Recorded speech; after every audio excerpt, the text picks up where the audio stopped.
Amigos, estamos hablando de este viaje del Beagle. Les recuerdo que lo hablamos en el programa anterior, que Beagle significa sabueso y era un barco que estaba destinado a cartografiar las costas de América del Sur, principalmente con objetivos económicos.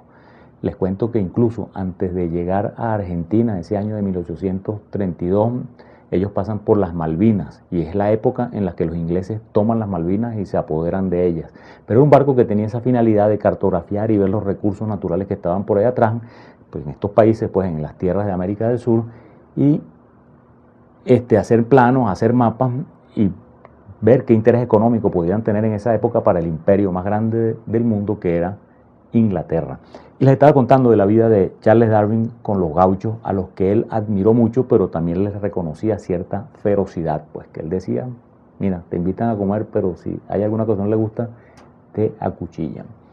Una cosa importante en Argentina es que él vio muchos fósiles antiguos. Por ejemplo, hay un animal, no sé, un fósil de un ser que se llama el gliptodonte. Véanlo ahí, el gliptodonte no es nada más y nada menos que un cachicamo, como diríamos nosotros, un armadillo, como dicen en otras partes del mundo, pero gigante. Es un armadillo que mide 1,40 metros de alto y como 3,5 metros de largo. Y él ve esos fósiles y claro, y ahí él empieza a hacerle algo clic por aquí, ¿no?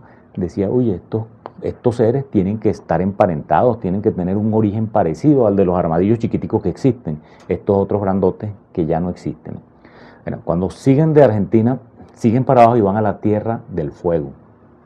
Les recuerdo que ellos se habían llevado, el capitán Fitzroy en su primer viaje del Beagle se había llevado 3 fueguinos, o sea, 3 habitantes que los habían tenido en Inglaterra y los habían presentado al rey, los habían educado, aquellos hablaban perfectamente inglés y él, bueno, se los llevan para devolverlos a su tierra. Y el más importante, como le dije, era este Jimmy Button, que se llamaba Button por un botón, que fue un botón que pagaron a su familia para llevárselo. Y ahí los devuelven a su tierra. Y esa es una cosa que le impresiona mucho a Darwin, porque ellos en esos ires y venires, después de varias semanas que vuelven a encontrar a Jimmy Button, ya era un salvaje completo, pues ya era un fueguino completo, adaptado a sus costumbres, y andaba desnudo, semidesnudo, e incluso años después lo acusaron de haber asesinado a 6 misioneros. Y Darwin dice una expresión, que él dice que es mucho más grande la diferencia entre un ser humano salvaje y un ser humano civilizado que entre un animal salvaje y un animal civilizado. Entonces, de ahí de la Tierra del Fuego van a Chile. En Chile él está en Valparaíso y hay un gran temblor de tierra y él asiste a ese temblor de tierra como geólogo. Le llama muchísimo la atención que en las montañas de los Andes se encuentran, ya él estaba haciendo su papel de geólogo, se encuentran moluscos, conchas marinas a cierta altura. Y al momento del terremoto sube el nivel de la tierra varios centímetros, 30, 40 centímetros que suben, que aparecen entonces mar afuera, sobre la costa de la tierra, aparecen entonces igualito todas esas formaciones marinas. Y ahí ocurre un hecho muy importante en la vida de él, y es que lo pica un animalito muy parecido a nuestros chipos, que se llama algo así como la bichuca. Y hoy se sabe que esa bichuca también transmite el mal de Chagas. Y eso fue posiblemente el mal que lo aquejó a él durante toda su vida. Pero después de ahí pues pasan por Perú y de Perú van a lo que es, podemos decir, el plato fuerte del viaje. Del Perú van a unas islas que quedan al oeste del Ecuador, que se llaman las Islas Galápagos y que pertenecen al Ecuador. Esas islas están como aisladas del continente, quedan relativamente lejos, y a esas islas seguramente llegaron una serie de animales, de especies, flotando. Vamos a suponer que en algún acontecimiento, en troncos y en cosas, fueron llegando iguanas, tortugas, quién sabe qué, durante muchos años, y se fueron instalando en esas islas. Y la diversidad biológica de las islas es asombrosa. Las Islas Galápagos se llaman Galápagos por unas tortugas enormes que se llaman así Galápagos. Y allá había un gobernador inglés que se llamaba Nicholas Lawson, que traba amistad con Darwin y le da a ver ciertas cosas. Fíjense, ustedes y yo pues vemos esas tortugas que son gigantescas y nos parecen todas iguales. En cambio, este gobernador Lawson le dice a Darwin, no son iguales. Yo te puedo decir de qué isla es cada una nada más con verla. Y Charles Darwin se da cuenta que el hombre tiene razón, que hay una pequeña diferencia en las tortugas, si son de una isla o son de la otra. Entonces ya le empieza a pensar, que el aislamiento produce que se desarrollen ciertas características en las especies. Y sobre todo le ocurre eso con los pajaritos, con unos pajaritos que se llaman los pinzones y otros se llaman los cinzones.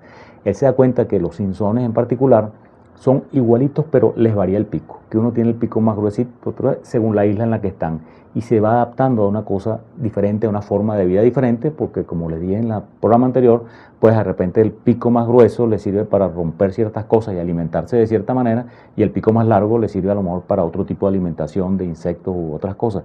Y él va tomando nota de todo eso, y él, aún en ausencia, se va convirtiendo en un científico muy famoso en Inglaterra, porque él escribe frecuentemente a su profesor Henslow y le manda muestras, especímenes de animales, de piedras y de cosas que en Londres los exhiben y los presentan en las conferencias que se daban allá en las academias de ciencia. Entonces él, aún en ausencia, se va convirtiendo en un personaje muy famoso.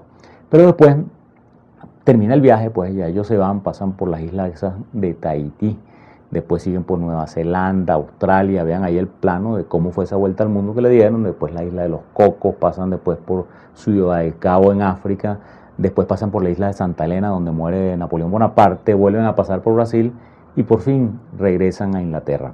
Es interesante saber que Darwin era una persona de mucho dinero y que el padre le financió todo ese viaje, y él incluso tuvo en parte del viaje un criado que se llamaba Sims Cavington. Este personaje le hacía a la vez de criado, como decían antes, o de sirviente y de asistente en la clasificación de las piezas, y después él también se hizo muy famoso. Él siguió trabajando con Darwin hasta el año de 1839 y después se fue a Australia y escribió un libro del viaje que también le dio a él cierta fama. Entonces, bueno, cuando regresan a Inglaterra, pues él se va a vivir otra vez en su casa, su familia, y comienza a trabajar, pero intensamente. Y el año de 1839 escribe su primer libro, que es como un recuento del viaje. Entonces ya él sigue haciéndose famoso, y por esa época de 1838-39 es que él comienza a desarrollar su teoría del origen de las especies, de la evolución. Porque él después, por el año 1840, es que se lee el ensayo de Malthus, aquel que les dijimos la vez pasada de que no hay cama para tanta gente, que hay una lucha enorme por la subsistencia, que hay más población que recursos, como hablamos la vez pasada, y entonces él se convence de que ese es el motor que impulsa la evolución. Los motores que impulsan la evolución de las especies son dos: la escasez de recursos y la variedad de los individuos de una misma especie. Es decir, que cuando hay escasez de recursos, pero hay variedad de competidores por los recursos, los que son un poquitico más aptos son los que los consiguen, son los que sobreviven y son los que le transmiten sus características a su descendencia para que sigan imponiéndose pues en ese medio ambiente. Vamos a una pausa y vamos a ver cómo fue la publicación del libro El origen de las especies y cómo fue la vida de Charles Darwin.